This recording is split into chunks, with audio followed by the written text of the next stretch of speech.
Bonjour. Dans mes ateliers, on parle beaucoup de la cuisson, parce qu'évidemment c'est un moment très important pour le pain et sa réussite, on va dire. Et on parle notamment de la grigne. La grigne, c'est quand on incise le pain pour qu'il se développe au four. Donc c'est clairement ça l'intérêt, c'est qu'en fait on essaye de créer une cheminée pour que le gaz carbonique s'échappe au moment de la cuisson. Alors ici je vais vous montrer la grigne dans un de mes pains qui est prêt à entrer au four. Donc on est dans un moule.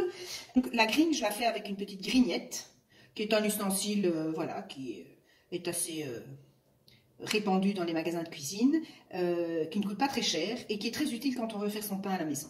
Voilà.